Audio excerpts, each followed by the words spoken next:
بسم اللہ الرحمن الرحیم۔ جو چیپٹر ہم نے پڑھ لیا تھا اس کی کچھ سرگرمی ہے۔ سرگرمی نمبر 1 ہے مندرجہ ذیل سوالوں کے جوابات کے ذریعے اپنی ذاتی اقدار اور دلچسپیوں کو جائزہ لیں۔ یہ مشق آپ کے اہداف کے تعین میں مددگار ثابت ہوگی۔ پہلا پوائنٹ کیا ہے؟ پیدائش سے 14 سال کی عمر تک کے دوران آپ کی زندگی کا اہم ترین واقعہ کیا تھا؟ دوسرا پوائنٹ ہے 14 سال کی عمر سے اب تک آپ کی زندگی کا اہم ترین واقعہ کیا تھا؟ تیسرا، پچھلے 5 برسوں میں آپ کی سب سے بڑی کامیابی کیا ہے؟ چوتھا، اگر آپ کی زندگی کا صرف 1 سال باقی ہو تو آپ کیا کریں گے؟ پانچواں، کون سا کام آپ بہت اچھا کرتے ہیں؟ چھٹا پوائنٹ، آپ کی 3 اہم خوبیاں کون سی ہیں؟ ساتواں پوائنٹ، کون سا کام کرنے میں آپ کو مزہ آتا ہے؟ سرگرمی نمبر 2 ہے اس سال آپ کیا کرنا چاہتے ہیں؟ نمبر شمار، اور یہاں پہ میرے ذاتی اہداف اور یہاں پہ گولز۔ اسپرچول، ٹھیک ہے، پہلا پوائنٹ۔ دوسرے پوائنٹ پہ ہیلتھ ہے، تیسرے پوائنٹ پر فیملی ہے، چوتھے پوائنٹ پر بزنس جاب ہے، پانچویں پوائنٹ پر ارننگ ہے، چھٹے point per fun and recreation ہے، ساتویں پہ ایجوکیشن، آٹھویں پہ سکلز ہیں، نویں پہ سوشل ورک ہے، 10ویں پہ اینی ادر ورک۔ یہاں پہ آپ نے روحانی مذہبی، یہاں پہ آپ نے اپنا گول لکھنا ہے، یہاں پہ ہیلتھ کے متعلق گول لکھنا ہے، یہاں پر خاندان کے متعلق کہ خاندان کے لیے آپ کیا کرنا چاہتے ہیں، یا بزنس کاروبار کے لیے آپ نے اپنے یہاں پر ایک مقصد لکھنا ہے، ارننگ کے لیے، اسی طرح سیر و تفریح کے لیے، ایجوکیشن کے لیے، مہارتیں، سوشل ورک اور کوئی ادر کام جو آپ کرنا چاہتے ہیں اس کے لیے بھی آپ نے اپنے یہاں پر گول لکھ دینا ہے۔ سرگرمی نمبر 3، اسلم کا شمار ذہین طلبہ میں ہوتا تھا۔ اس نے میٹرک اچھے نمبروں سے پاس کیا، اس کے بعد اپنے کچھ دوستوں کی دیکھا دیکھی الیکٹریکل کے 6 ماہ کے ایک کورس داخلہ لے لیا۔ 3 ماہ گزرنے کے بعد ایسے احساس ہوا کہ اس کی دلچسپی اس میں نہیں ہے۔ کورس ادھورا چھوڑنے کے بجائے اس نے جیسے تیسے کہا کہ امتحان پاس کر لیا، لیکن اس کے پاس اتنا علم نہیں تھا کہ نوکری مل سکتی، لہٰذا اس نے شعبہ بدلنے کا سوچا، بغیر سوچے سمجھے مشرق کے 1 سال کے کمپیوٹر کے شعبے میں داخلہ لے لیا۔ کورس کے دوران اسے احساس ہوا کہ کمپیوٹر میں بھی اس کی دلچسپی پیدا نہیں ہو رہی۔ بڑی مشکل سے اس نے یہ کورس بھی پاس کر لیا۔ اب صورتحال یہ تھی کہ نہ اسے الیکٹریکل کا زیادہ علم تھا نہ کمپیوٹر کا۔ وہ دباؤ کا شکار تھا کہ اب کیا کرے، اس کی سمجھ میں نہیں آ رہا تھا کہ اب کیا شعبہ اختیار کرے۔ اس کی صحت بھی اس پریشانی کی وجہ سے خراب رہنے لگی تھی، اس کے والدین اس کی وجہ سے الگ پریشان تھے۔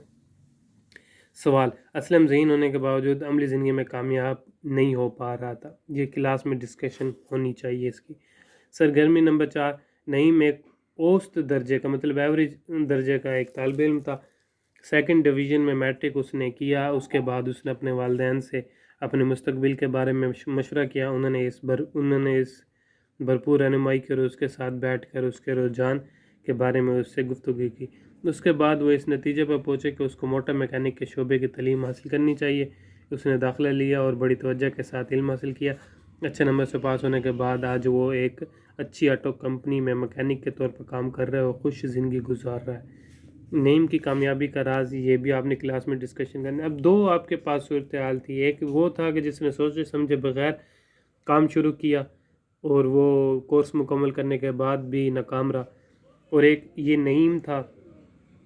اسلم اور نعیم کے بارے میں بتایا جا رہا ہے جو کہ اس نے کام شروع کیا تھا اپنی انٹرسٹ کے مطابق اور پھر اس میں کامیاب بھی ہوا۔ وقت کیا ہے، کدھر سے آتا ہے اور کدھر پرواز کرتا ہے؟ آسان انداز میں وقت کو سمجھنا ہو تو یوں جان لیجئے کہ ہماری زندگی ریت سے بھرا ہوا ایک تھیلا ہے جو کہ گھڑی کی ٹک ٹک کے ساتھ خالی ہوتا رہتا ہے۔ وقت کام میں معینہ ہے، گنا چنا ہے، پر لگا کر اڑتا ہے اور گیا وقت ہاتھ آتا نہیں۔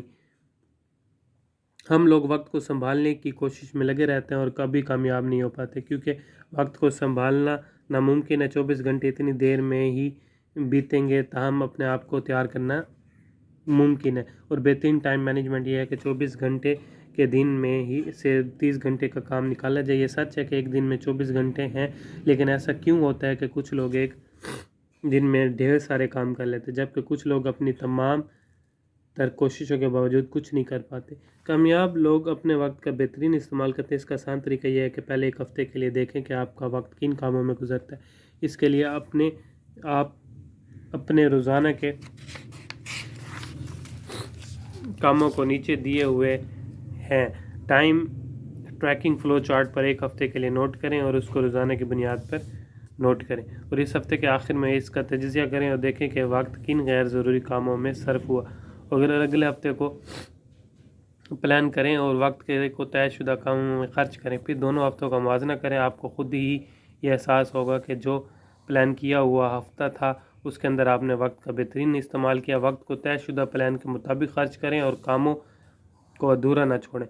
ادھورا چھوڑا ہوا کام آپ کی توانائی کا دشمن ہے۔ اس کے بارے میں سوچ کر آپ اپنی توانائیوں کو نچڑتا ہوا محسوس کریں گے۔ ادھر کاموں کو پہلے کرنے کا منصوبہ بنائیں۔ آپ دیکھیں گے کہ ادھورے کاموں کو مکمل کرنے میں اتنا وقت، قوت اور صلاحیت خرچ نہیں ہوتی جتنا کہ انہیں نہ کرنے کے بہانے ڈھونڈنے اور بہانوں کے دفاع کرنے میں خرچ ہوتی ہے۔ اگر ہم کاموں کو وقت پر شروع کر کے صحیح وقت پر ختم کریں تو ہمیں تناؤ اور احساس شرمندگی کا سامنا نہیں کرنا پڑے گا، ہم خوش رہیں گے اور ہمارا بہت سا وقت اور توانائی محفوظ رہے گی۔ ہماری عزت نفس میں اضافہ ہوگا اور اس سے بڑھ کر یہ کہ لمحہ بلمحہ اپنے مقاصد کے حصول کے قریب تر ہوتے چلے جائیں گے۔ حدیث نبی صلی اللہ علیہ وسلم یہ ہے کہ ہر روز دن کے آغاز میں ایک فرشتہ نکلتا ہے جو پکارتا ہے کہ اے آدم کی اولاد، آج کے دن کو بہترین انداز میں گزار لو، اس لیے کہ آج کا دن بیت گیا، وہ روز معاشر تک ہاتھ نہیں آئے گا۔ ایک اور حدیث میں اس طرح بیان کیا گیا کہ جس شخص کا کل آج سے بہتر نہیں، اس کی زندگی بیکار ہو گئی۔